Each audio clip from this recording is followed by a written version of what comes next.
Lilavati classes की तरफ से मैं आप सबका स्वागत करता हूं। और हिंदी की श्रृंखला में आज हम जो पढ़ेंगे वो है काल और उसके प्रकार। देखिए, जो काल है उसका जो संदर्भ है वो समय से है। समय जैसे कहते हैं कोरोना काल, हमारा अच्छा काल चल रहा है, बुरा काल, विपत्ति का काल। तो काल का जो संबंध है वो समय, काल समय को डिनोट करता है। लेकिन अगर हम हिंदी व्याकरण में काल की बात करें और उसके प्रकार की बात करें तो इसका संदर्भ क्रिया से होता है। काल का संबंध अनिवार्य रूप से किससे जुड़ा हुआ है? क्रिया। और क्रिया क्या है? गतिविधि मूलक शब्द। आना जाना, खाना पीना, पढ़ना लिखना, ये सब क्रिया है। और जब क्रिया घटित होती है तो उसकी कोई न कोई अवस्था और उसका कोई न कोई काल होता है। तो जो हमारा संदर्भ यहाँ है हिंदी व्याकरण में काल का, वो क्रिया से जुड़ा हुआ है। क्रिया का काल और क्रिया किस समय की गई, क्रिया की करने की अवस्था क्या थी, तो उसी को अब हम पढ़ने जा रहे हैं, काल और काल के प्रकार। फ्रेंड्स, मैं यहाँ आपको पहले ही बताना चाहूँगा कि कोई भी एग्ज़ाम हो जिसमें हिंदी व्याकरण पूछा जाता है उसमें काल से रिलेटेड 2 या 3 प्रश्न अनिवार्य रूप से रहते हैं। तो देखिए, काल का व्याकरण में जो संबंध है वो क्रिया से है। The time and tense related to verb. अगर हम बात करें काल का तो काल का संबंध वर्ब क्रिया से है। देखिए, क्रिया किस समय घटित हो रही है? क्रिया के घटित होने का जो समय होता है उसको जो सूचित करने वाला क्रिया रूप है। ये देखिए, काल क्या है? क्रिया का रूप है जो क्रिया के घटित होने के समय को सूचित करता है कि वो एक्शन, जैसे पढ़ना, उठना, बैठना, लिखना, ये सब एक्शन है। और ये कब घटित हो रहा है? जैसे पढ़ता है, पढ़ रहा है, पढ़ चुका है। इनमें आप देखिए ये क्या है? काल तो वर्तमान काल है।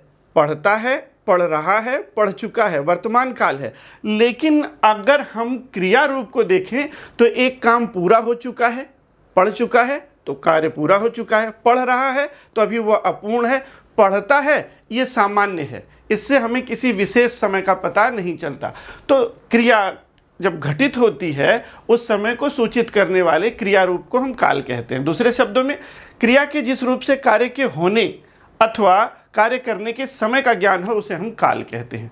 तो भूतकाल, वर्तमान काल, भविष्य काल। आप देखें, अगर हम पहले भूत, फिर वर्तमान, फिर भविष्य, ठीक है ना, तो ये एक काल का विभाजन है। और फिर उसमें भी उपविभाजन है। ये उपविभाजन थोड़ा कठिन है, मैं कोशिश करूँगा और मेरा ये दावा है कि आप हमारे साथ जुड़े रहेंगे तो काल पूरी तरह से समझ में आ जाएगा। देखिए, काल के भेद वर्तमान काल, present tense, past tense and future tense. Present, past and future अगर हिंदी में बात करें हम तो जो वर्तमान का अगर एक सामान्य शब्द लें, राम लड़का है, तो है लगने से वो क्या हो जाता है? वर्तमान काल। फिर राम लड़का था लगने से वो क्या हो जाता है? भूतकाल। और राम लड़का होगा, देखिए अगर हम इंग्लिश में बात करें राम लड़का होगा तो ये क्या हो गया? भविष्य काल। तो इसका मतलब काल को पहचानने के लिए कुछ सहायक क्रियाएं होती हैं। हूँ, हैं, हो लग जाए तो वो क्या है? वर्तमान काल है। था, थे, थी और थे लग जाए तो वो भूतकाल है। गा, गी, गे लग जाए तो वो भविष्य काल है। ये एक जनरल पहचान है। वाक्य में काल की पहचान करने के लिए कुछ अंत में जो सहायक क्रियाएं लगती हैं उनसे हम पहचानते हैं, जिससे आप सब सुपरिचित होंगे। आसानी से आप इनको जानते होंगे कि वर्तमान काल की पहचान क्या है, भूतकाल की पहचान क्या है और भविष्य काल की पहचान क्या है। दिक्कत आती है जब हम इनके भेद पढ़ते हैं। वो भेद फिर इंग्लिश ट्रांसलेशन में अलग हो जाता है और हिंदी में अलग हो जाता है। चलिए देखिए, जब हम भेद की बात कर रहे हैं तो वर्तमान काल आप इंग्लिश में पढ़े होंगे present indefinite, present continuous, present perfect और प्रेजेंट परफेक्ट कॉन्टिन्यूअस। लेकिन आप हिंदी में देखिए वर्तमान के 6 भेद हैं। सामान्य वर्तमान, अपूर्ण वर्तमान, पूर्ण वर्तमान, संदिग्ध वर्तमान, तात्कालिक वर्तमान, संभाव्य वर्तमान। अब आई ना आपको दिक्कत? ये समस्या आई आपके सामने, क्योंकि अभी तक तो आप प्रेजेंट इंडेफिनिट, ठीक, फिर present continuous, present perfect continuous पढ़ रहे थे। लेकिन अब तो यहाँ वर्तमान के 6 भेद हो गए। उसी तरह से आप देखेंगे भूतकाल के भी 6 भेद हैं और भविष्य के भी 3 भेद हैं। तो डिफरेंस है। इस डिफरेंस को जो हमने प्रयास किया है एक सारणी के माध्यम से, एक टेबुलेशन के माध्यम से मैं आपको समझाऊंगा। और जब आप उस टेबुलेशन को ध्यान से उदाहरण सहित देखेंगे तो आप कभी भी काल से रिलेटेड, हिंदी में काल से रिलेटेड कोई भी प्रश्न गलत नहीं करेंगे। चलिए चलते हैं। सबसे पहले देखिए सामान्य काल, एक जनरल टेंस की बात हो रही है। सामान्य वर्तमान, सामान्य भूत और सामान्य भविष्य। आपने देखा ना, सामान्य से जुड़े तो सामान्य वर्तमान, सामान्य भूत और सामान्य भविष्य। देखिए सामान्य का मतलब क्या है?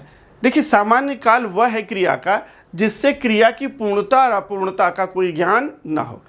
क्रिया की पूर्णता का ना पता चले, ना अपूर्णता का पता चले, ना उसके संदेह का पता चले, ना उसके संभावना का पता चले, ना उसके हेतु मत का पता चले, तो वो क्रिया क्या है? सामान्य। जैसे सुनीता घर जाती है, अगर मैं बोलूँ यही सुनीता घर जा चुकी है तो वो काम पूर्ण हो चुका है। सुनीता घर जा रही है तो वो अपूर्ण है। सुनीता घर जाती है, एक सामान्य सी अवस्था है, ये सामान्य वर्तमान है। मोहन आया और सीता गई, ये क्या है? सामान्य भूत है। संगीता आएगी और मोहन जाएगा, ये सामान्य भविष्य है। आप उदाहरण से देख सकते हैं। अब देखिए, अब हम इनके कितने प्रकार होते हैं और कैसे समझेंगे। अगर हम पूर्ण की बात करें, कोई भी, चाहे वो, देखिए कोई भी काम पूर्ण कब होगा? या तो वो वर्तमान में पूर्ण होगा या भूत में पूर्ण हो चुका होगा। भविष्य में कोई क्रिया पूर्ण नहीं होगी। आप याद रखिए, पूर्ण भविष्य में नहीं होता हिंदी में। और पूर्ण को जब हम इंग्लिश में बोलते परफेक्ट टेंस, परफेक्ट टेंस। ये देखिए प्रेजेंट परफेक्ट है और ये पास्ट परफेक्ट है। प्रेजेंट परफेक्ट और पास्ट परफेक्ट। हिंदी में फ्यूचर परफेक्ट नहीं होता। डियर स्टूडेंट ध्यान रखिएगा, इंग्लिश मीडियम वाले, हिंदी में फ्यूचर परफेक्ट नहीं होता। परफेक्ट का मतलब कंप्लीट, पूरा। याद रखिएगा, आपको एक ही चीज़ याद रखनी है, परफेक्ट का मतलब क्या है? कंप्लीट, पूरा, पूर्ण। देखिए जो जहां भी जिस क्रिया में हम चुका, चुकी, चुके लगा देंगे, ऑटोमेटिक वो कंप्लीट हो चुका। नहा चुका, इसका मतलब नहाना बाकी नहीं है। खा चुका, इसका मतलब खाना बाकी नहीं है। तो किसी भी क्रिया को कंप्लीट करना हो तो आप क्या लगाएंगे? चुका, चुकी, चुके, या फिर या, ये, इनके साथ सहायक क्रिया लगाएंगे तो उनके वर्तमान और भूत का पता लग जाएगा। जैसे सुनीता घर गई है, इसका मतलब ये काम घर जाने वाला समाप्त हो चुका है। सुनीता घर गई है या सुनीता घर जा चुकी है। देखिए जो हम पूर्ण वर्तमान कहते हैं, पूर्ण वर्तमान, इसका मतलब वर्तमान में वो काम पूर्ण हो चुका है। उसके बाद आप समझेंगे पूर्ण भूत, मतलब भूतकाल में वो काम समाप्त हो चुका था। मोहन आया था या मोहन आ चुका था। मोहन आ चुका था से ये हो गया, देखिए क्या, भूत, और चुका से क्या हो गया? पूर्ण। तो पूर्ण की पहचान यहाँ दी गई है। जिस भी वाक्य में चुका, चुकी, चुके या ये के साथ सहायक क्रिया हो वो पूर्ण हो जाएगा।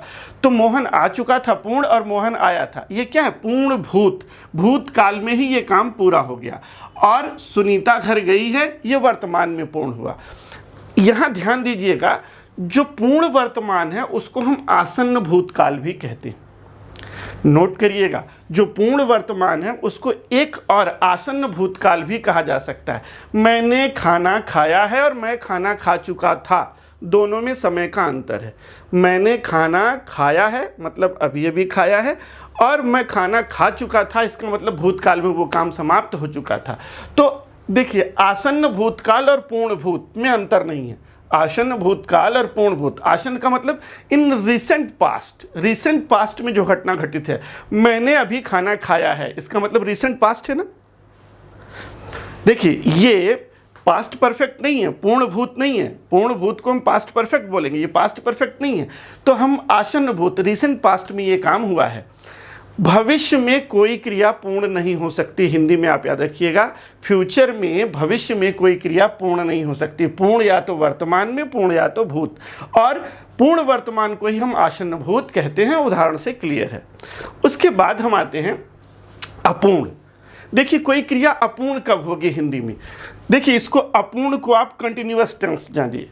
अपूर्ण को क्या बोलते हैं? कंटिन्यूअस। कोई चीज़ अगर कंटिन्यू होगी तो वो कंप्लीट नहीं होगी। कोई चीज़ अगर, कोई वर्ब अगर कंटिन्यू होगा, कोई क्रिया जैसे खा रहा, सो रहा, पी रहा, जग रहा, पढ़ रहा, तो ये कंटिन्यू है, कंप्लीट कहाँ होगा? तो अपूर्ण बताने के लिए रहा, रही, रहे के साथ सहायक क्रिया है। रहा, रही, रहे के साथ अगर वर्तमान की सहायक क्रिया हो गई तो वो वर्तमान, अपूर्ण वर्तमान हो गया। रहा, रही के साथ अगर भूत की क्रिया हो गई तो वो अपूर्ण भूत हो गया। देखिए अब देखिए अपूर्ण वर्तमान, जिसको हम तात्कालिक वर्तमान भी कह सकते हैं, कुछ पुस्तकों में तात्कालिक वर्तमान है। अपूर्ण वर्तमान, इसका मतलब प्रेजेंट कॉन्टिन्यूअस। अपूर्ण वर्तमान प्रेजेंट कॉन्टिन्यूअस, और अपूर्ण भूत पास्ट कॉन्टिन्यूअस, प्रेजेंट कॉन्टिन्यूअस और पास्ट कॉन्टिन्यूअस। अपूर्ण का मतलब कॉन्टिन्यूअस, आप याद रखिएगा, रहा रही रहे कॉन्टिन्यूअस। सुनीता घर जा रही है, ये अपूर्ण वर्तमान है। सुनीता घर जा रही थी, ये अपूर्ण भूत है। और भविष्य में ना तो कोई काम फ्यूचर में ना तो परफेक्ट है ना तो फ्यूचर कॉन्टिन्यूअस है। हिंदी में ना तो फ्यूचर परफेक्ट है ना फ्यूचर कॉन्टिन्यूअस है, क्योंकि भविष्य में ना तो कोई क्रिया हिंदी में पूरी हो सकती है और ना ही वो अपूर्ण हो सकती है। तो ये रहा कि भविष्य में अपूर्ण या तात्कालिक नहीं होता। ये देखिए प्रेजेंट कॉन्टिन्यूअस और पास्ट कॉन्टिन्यूअस, और कॉन्टिन्यूअस को क्या बोलते हैं? अपूर्ण। तो अब इंग्लिश मीडियम वाले भी समझ में आ जाएगा, जब अपूर्ण की बात हो तो उसे कॉन्टिन्यूअस समझिए। ये केवल प्रेजेंट कॉन्टिन्यूअस और पास्ट कॉन्टिन्यूअस है, जिसको अपूर्ण वर्तमान और अपूर्ण भूत कहते हैं। भविष्य में कॉन्टिन्यूअस हिंदी में नहीं होता। देन आफ्टर हम बात करते हैं हेतु, हेतु मद। हेतु का मतलब होता है कारण, रीजन, जिसको इंग्लिश में कंडीशनल सेंटेंस कहते हैं। कंडीशन ये है कि फर्स्ट वर्ब होगा तो सेकंड एक्शन होगा। मतलब एक वर्ब का हैपनिंग दूसरे वर्ब पे डिपेंड है। एक क्रिया का होना दूसरे से संबंधित है, मतलब दूसरी क्रिया तब होगी जब पहली क्रिया होगी। जैसे यदि आप अच्छे से पढ़े होते तो पास हो गए होते, तो पढ़ना पहले है और पास होना बाद में। ये तीनों में है। आप देखिए conditional sentence, present conditional, past conditional और फ्यूचर कंडीशनल। कंडीशनल तीनों में है डियर स्टूडेंट। प्रेजेंट कंडीशनल वर्तमान हेतु हेतु मद, भूत हेतु हेतु मद, भविष्य हेतु हेतु मद। हेतु हेतु मद का मतलब conditional, one verb is dependent over another. एक क्रिया का होना दूसरी क्रिया पर निर्भर है। अगर ये प्रेजेंट में है, यदि उसने चटाई बिछा दी हो तो बैठ जाओ, वाक्य न भूत में है न भविष्य में है, ये प्रेजेंट में है। यदि मोहन पढ़ता तो पास हो जाता है। इसको आप आसानी से समझिए। यदि आप राजा होते तो पैसा खर्च करते, इसका मतलब न तो आप राजा हैं ना तो आपने पैसा खर्च किया है, इसलिए क्या हो गया? हेतु हेतु मद भूत। यदि मैं राजा हूं तो पैसा खर्च करूं, ये तो मैं वर्तमान में बोल रहा हूं ना। यदि मैं राजा हूं तो पैसा खर्च करूं, इसलिए ये क्या हो गया? हेतु हेतु मद वर्तमान।